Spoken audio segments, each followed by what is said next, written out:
नमस्कार दोस्तों, आपका स्वागत है मेरे नए YouTube चैनल पर। मैं फिर से हाजिर हूँ एक नए वीडियो के साथ और एक नए गेस्ट के साथ। आज जिस गेस्ट की हम बात करेंगे, इन्हें मैं सेल्फी क्वीन कहूँ या फिर इंडियन शकीरा।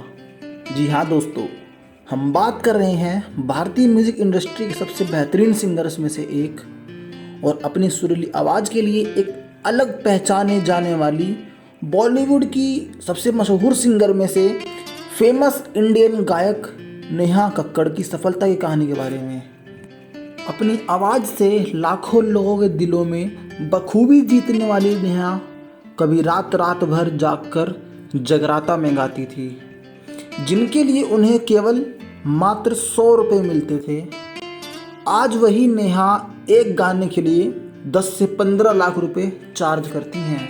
अपनी आवाज़ का जादू चलाने वाली नेहा ने बहुत सारी फिल्मों में एक से बढ़कर एक सुपरहिट गाने दिए हैं। आप उनकी लोकप्रियता का अंदाज़ा उनके फ़ैन फॉलोइंग से लगा सकते हैं।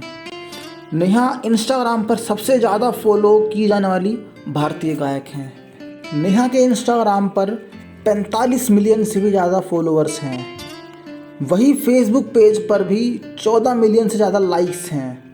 हालांकि आज के समय में इतनी पॉपुलर हो चुकी नेहा ने अपनी शुरुआत बहुत ही छोटी उम्र से की थी, लेकिन आपको जानकर हैरानी होगी कि नेहा ने आज तक कोई प्रोफेशनल ट्रेनिंग नहीं ली, फिर भी एक समोसा बेचने वाली की लड़की भारत की इतनी सुपरहिट सिंगर बन गई। तो आइए दोस्तों, नेहा के जीवन के बारे में हम पूरी विस्तार से जानकारी प्राप्त करते हैं। किस तरह से एक आम लड़की ना केवल लोगों के बल्कि डायरेक्टर और बड़े बड़े म्यूजिक डायरेक्टर की फेवरेट सिंगर बन गई। इस कहानी की शुरुआत होती है 6 जून 1986 को, जब उत्तराखंड के ऋषिकेश में नेहा कक्कड़ का जन्म हुआ था। इनके पिता का नाम जय नारायण कक्कड़ और माँ का नाम नीति कक्कड़ है।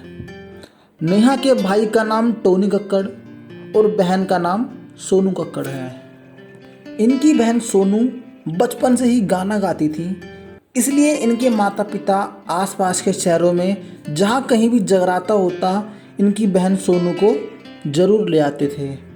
रिश्तेदार और समाज के लोग नेहा के पिता को ताना मारते थे कि कैसा बाप है जो अपनी लड़की को गाना गवाता है।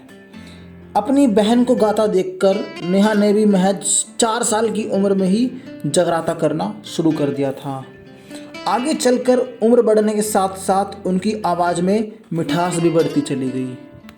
नेहा का बचपन बहुत ही गरीबी में गुजरा।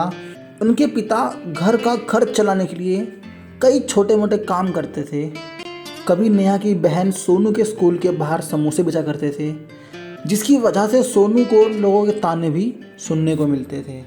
दोस्तों, अगर नेहा की शिक्षा के बारे में बात करें तो नेहा बचपन में ही अपनी फैमिली के साथ दिल्ली शिफ्ट हो गई और वहाँ उन्होंने न्यू होली पब्लिक स्कूल में अपनी शुरुआती पढ़ाई की।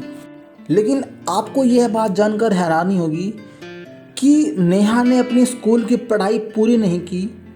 उन्होंने केवल 11वीं तक ही पढ़ाई की, क्योंकि जिस समय नेहा कक्कड़ का एग्ज़ाम होने वाले थे, उसी समय वो इंडियन आइडल के सीज़न 2 में सिलेक्ट हो गई थी। हालांकि वो ये शो जीतने में सफल नहीं हो पाई और इस शो के विजेता संदीप आचार्य बने, जिनका 15 दिसंबर 2013 को जॉन्डिस की बीमारी से निधन हो गया। 16 साल की नेहा को इस शो में जगह तो मिली, लेकिन टॉप 8 के राउंड में वे एलिमिनेट हो गई, जिसके लिए वह बहुत रोई। लेकिन उन्हें तब ये नहीं पता था कि उनकी ज़िंदगी उन्हें बहुत आगे ले जाना चाहती है। इंडियन आइडल के सीज़न ख़त्म होने के बाद लोग नेहा को पहचानने लगे थे। हालांकि उनके जीवन में अभी तक वो सफलता नहीं मिली थी जिसकी वो हकदार थी। नेहा का म्यूज़िक इंडस्ट्री में करियर अभी तक वो मुकाम पर नहीं पहुंच पाया था जो कि वो हासिल कर सकती थी। धीरे धीरे समय बीतता गया और नेहा अपनी गायकी पर काम करती रहीं। फिर आगे चलकर 2008 में उनकी मेहनत तब जाकर रंग लाई जब उन्होंने solo album Neha the rock star launch की थी, जिसे मीट ब्रोस ने कंपोज की थी। ये एल्बम नेहा के टैलेंट को लोगों तक पहुंचाने में काफ़ी हद तक कामयाब रही। और उनके गानों ने म्यूज़िक डायरेक्टर्स को अपनी तरफ ध्यान खींचने में कामयाब रहा। हालांकि नेहा बिना पीछे हटे लगातार सकारात्मक सोच के साथ अपनी काम करती रहीं और फिर उन्होंने 2011 में मिस पूजा के साथ कॉकटेल फिल्म का सेकेंड हैंड जवानी गाना गाया। इस गाने की पॉपुलैरिटी ने नेहा के आवाज़ को लोगों के दिलों में बसा दिया। हनी सिंह भी नेहा की आवाज़ से काफ़ी प्रभावित हुए और उन्होंने नेहा को फ़ोन करके आओ राजा गाने के लिरिक्स भेजे और अपनी आवाज़ में गाने को कहा। जब नेहा ने गाना रिकॉर्ड करके हनी सिंह को भेजा तो उनकी आवाज़ सुनकर हनी सिंह भी घायल हो गए। हालांकि ये गाना 4 साल बाद रिलीज़ हुआ। 2017 में नेहा ने सिंगिंग रियलिटी शो सारेगामापा में जज का भी रोल अदा किया। अंत में बस इतना कहना चाहूँगा कि आज नेहा जो भी हैं अपने मेहनत के दम पर हैं। उन्होंने एक मिडिल क्लास फैमिली से जानी मानी सिंगर बनने तक का सफ़र बखूबी निभाया है। दोस्तों, अगर नेहा की शादी की बात करें तो उन्होंने 24 अक्टूबर 2020 को रोहनप्रीत के साथ गुरुद्वारे में धूमधाम से शादी कर ली।